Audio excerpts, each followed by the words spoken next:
नमस्कार, वंदे मातरम। जैसा कि आप लोग ने एसडीएम ज्योति मौर्य पे सर का पिछला वीडियो देखा था और लोगों ने बहुत पसंद किया, तो क्योंकि सर जो है पूरी सच्ची घटना पे बात बताते हैं, तो एक बार फिर हम सर के साथ जुड़ चुके हैं। वो बताएंगे एसडीएम ज्योति मौर्य और मनीष दुबे को जो उनकी कार्रवाई कहाँ तक पहुँची है, इस बारे में सर बताएंगे। तो देखिए, अभी जो प्रक्रिया चल रही है वहाँ के पारिवारिक न्यायालय में चल रही है इलाहाबाद के, तो वहाँ पर देख तो कस्टोडियल मामला है कि बच्चियों का कस्टोडियन कौन होगा।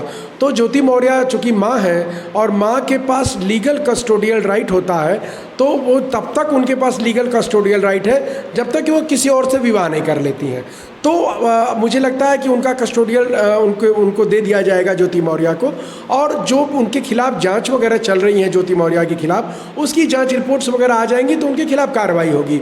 और ज्योति मौर्य को चूँकि उनका ही दाखिल मुकदमा है, उन्होंने ही गलत और फर्जी आरोप लगा करके फॉर्चूनर गाड़ी मांगने का और 50 लाख रुपए दहेज मांगने का जो मुकदमा दर्ज कराया गया था प्रयागराज के धूमनगंज थाने में, तो उस मामले में भी चूँकि ज्योति मौर्य को साबित करना है कि वो शादी के समय उनके पिता कहाँ 50 लाख रुपए दे सकने की हैसियत में थे, क्या दिए थे क्या नहीं दिए थे, इन चीज़ों पर तो उसमें साबित करने का भार ज्योति मौर्य पर है। तो मुझे लगता है कि उसमें भी उनके पास कोई एविडेंस वगैरह तो है नहीं है। वो ऐसे ही आलोक को परेशान करने के लिए उन्होंने एक मुकदमा दर्ज कराया था। अब वो उनके पास कोई एविडेंस नहीं, वो भागेंगी, और मुझे लगता है कि इस मामले में जल्दी ही सरकार संज्ञान में लेकर प्रॉपर कार्रवाई करेगी। सर, आप मनीष दुबे को किस एंगल से देख रहे हैं, जो कि दो परिवारों के बीच में आ गए, काफ़ी लोगों की वो भी ज़िंदगी बर्बाद की है, तो एक पुरुष जाति पर लोग उंगली कम उठा रहे हैं, हालांकि ज्योति मौर्य पे उंगलियां उठाई जा रही है सिर्फ, तो मनीष दुबे पे आप क्या कहना चाहते हैं? देखिए, मनीष दुबे ने एक तो जो अपराध किया है उस तो डीजी होमगार्ड ने उसकी जांच की है, उस पर वे सस्पेंड हुए हैं। मनीष दुबे ज्योति मौर्य के खिलाफ एफआईआर होनी चाहिए, हत्या के षड्यंत्र का मुकदमा तो दर्ज होना चाहिए, एविडेंस है उसमें उनके खिलाफ प्रॉपर कार्रवाई होनी चाहिए। जो भ्रष्टाचार की जाँच दोनों लोगों के ऊपर लगे उसकी प्रॉपर जाँच हो रही है, उस पर कार्रवाई होगी।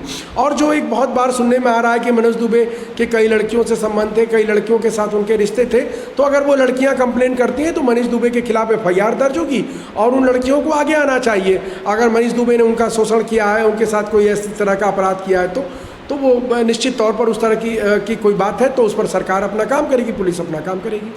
सर, इस मीडिया के ज़माने में ये बात जो है बिल्कुल करंट की तरह फैल रही है, तो कहीं ना कहीं ये सारी बातें जो इतनी बड़े पद पे होते हुए इन लोगों ने जो कुकृत किया है, ये घटनाएं बच्चों तक पहुंच गई है, बच्चों तक पहुंच गई। घरों में बच्चे चर्चा कर रहे हैं कि ये क्या होता है और ये क्या हो रहा है। और सबसे बड़ी जो समस्या है समाज में, जो विवाहित हमारी बहनें बेटियां थीं, जो शादी के बाद पढ़ना चाहती थी, अपने सपनों को नई ऊर्जा देना चाहती थी, नई उड़ान देना चाहती थी, उनके सामने एक बड़ा संकट है। और इसलिए मैं बार बार मांग कर रहा हूं कि राष्ट्रीय महिला आयोग को इस विषय का संज्ञान लेना चाहिए। लॉ कमीशन ऑफ इंडिया को इस विषय पर एक कमेटी बनानी चाहिए, नेशनल ह्यूमन राइट कमीशन को इस पर संज्ञान लेना चाहिए कि इस पर एक कमेटी बनाई जानी चाहिए और ब्रॉडर प्रोस्पेक्टिव में इस तरह की घटनाओं को मंगाना चाहिए, समाज से इस तरह की घटनाओं के एविडेंस मंगाने चाहिए। और इस तरह की घटनाओं से होने वाले इम्पैक्ट और इस तरह की घटनाओं में जो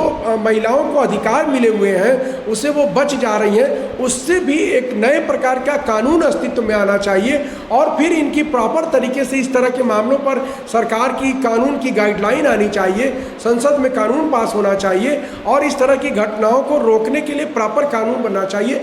तभी फिर ये जो महिलाओं के साथ जो डर गए हैं, जो ससुराल के लोगों के अंदर डर आ गया है, पतियों के अंदर डर आ गया है कि उनकी पत्नी बाहर निकलेगी, कुछ अगर करती है तो वो कुछ कर नहीं पाएंगे, वो डर तभी दूर होगा।